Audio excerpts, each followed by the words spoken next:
Hi, this is Shelley Kraft. We're coming to you live on SNNLive. We're at the Singular Research Best of the Uncovereds 9th Annual Conference here in Bel Air, California.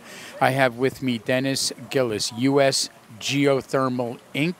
It's a publicly traded company on the NYSE, symbol HTM like in Mary. Welcome to SNNLive. Thank you, Shelley. It's a pleasure to be here. Thank you for having me. It's good to have you. All right, let's get an overview on U.S. Geothermal. Well, U.S. Geothermal Company is a U.S.-based company. We're based in Boise, Idaho. We have 3 power plants, one in southeast corner of Oregon, one in the southeast corner of Idaho, and one near Reno, Nevada. Now, we're not that smart, meaning me. My audience is smarter than I am, believe me. Let's go into what's a geothermal plant. Well, very simply, geothermal is renewable energy technology. With geothermal, instead of drilling down into the ground, what we do is we get energy from the ground. But instead of drilling down like you would for oil or gas, we drill down in a very similar way, but we get hot water or steam. And then we bring it up to the surface, and we extract the energy from it and make electricity. And then we put the water back down into the ground where it's reheated, brought back up, and it's just done in a do loop like that. It's very simple. It's all natural also. It's 100% natural, 100% renewable, and it's been around a long time. The oldest power plant in geothermal started up in 1904. It's still in production over in the beautiful area of Tuscany in Italy. My goodness. So it's totally renewable, right? It never gets tainted, correct? As long as the core of the earth is hot and the heat is being generated, as long as, you know, we're all still alive, then there's going to be geothermal. Is there a differentiation of the recurring same thermal temperature, or does that matter? Because it probably varies, you know, at different times of the year, maybe at different seasons. No, once a field is basically established, that's essentially the temperature for that field.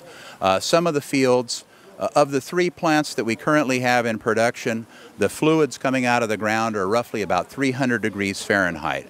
Of the couple that we have that are in active development, the fluids coming out of the ground there in those fields are about 500 to 550 degrees Fahrenheit. So once those fields go into production, the fluid temperature will, for the most part, be that same temperature over the life of the resource. So what energy are you producing from the geothermal? We're producing electricity. We take the energy that comes out, we extract the heat out of it, and then we use it to run a turbine. So in the same way that perhaps a coal plant or a gas plant or a nuclear plant or an oil plant would use one of those fuels to boil the water to make the electricity, what we're doing is using the heat of the earth to boil that water to make the electricity. So you have no waste product that you're producing. You're just using the heat from the earth as that source to heat up the water. So do you sell it to the grid, or is it sold directly to customers? On all of our projects, when they're first developed, we end up with a long-term, what's called a power purchase agreement. It's a long-term agreement to sell the electricity to usually a local utility or municipal power company or something like that. So for each of our projects, the power is sold for the next 22 to 25 years.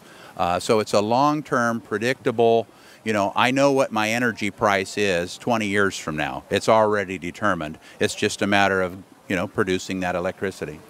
So I think I know the answer to this question. So where does your future growth come from? Future growth comes from 2 things. We have the 3 plants right now. Those plants are providing predictable, long-term cash flows. They're providing, you know, we're in the black. We're producing positive cash flows for the company, more than covers our operating costs and our overheads.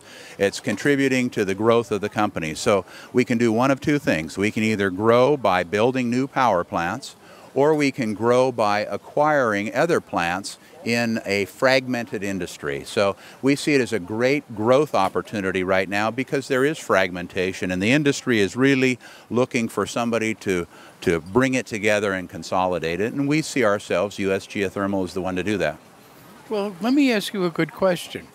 Which is more profitable, to use acquisition money or to suffer CapEx in building? Yes. No, I'm serious. no, both of them are very attractive, but if you can buy a distressed asset, one of our most recent acquisitions in April of this year, we acquired an asset that someone else had invested $96 million into, and we bought it for $6 million. So they're already... That's a good buy. Yeah, I'd like to have some more of those. So, you know, in that particular case, if half the cost of the project had been already spent, and it's halfway there, to go that second half, we're starting off at a much smaller level of investment, so the economics for the project become far greater. And so we would love to have opportunities like that. But those type of opportunities won't be there forever. They're there for a near-term growth spurt, you know, we're excited to have those opportunities available. So you're supplying utilities. So does the company carry much debt?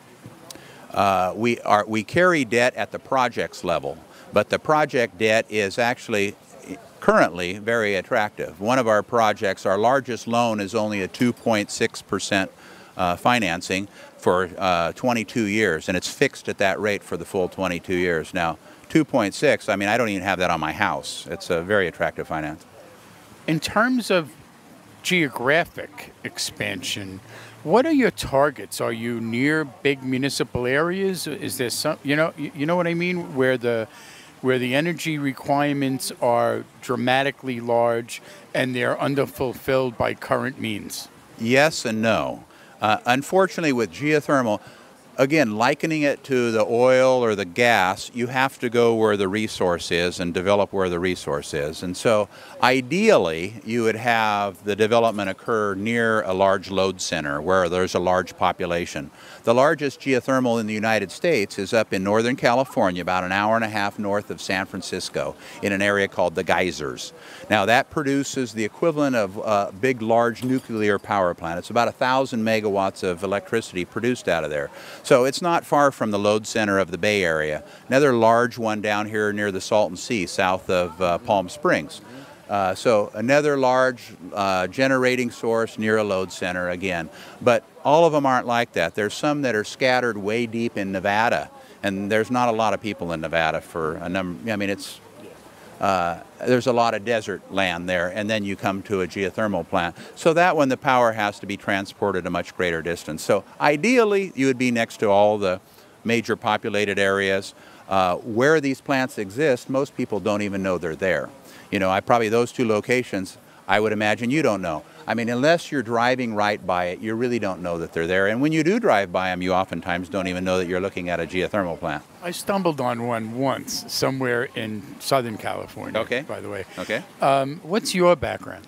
My background is, I've been with U.S. Geothermal now a year and a half as the CEO. For a year and a half prior to that, I was on their board of directors.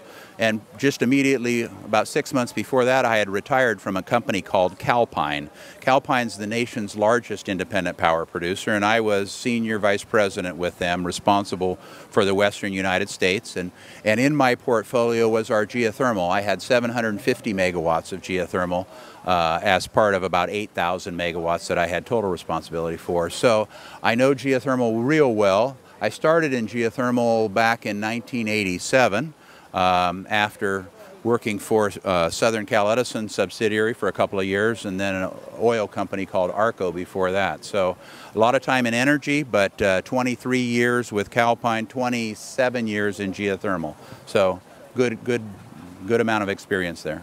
So now you're finally having some fun. Now I'm having fun. I mean, it's a great company. It's a great growth opportunity, and it's a you know, it's a fun time to be in the industry, and I know pretty much everybody in this industry, so it's a good time to be out trying to, you know, do some consolidation and make a strong company.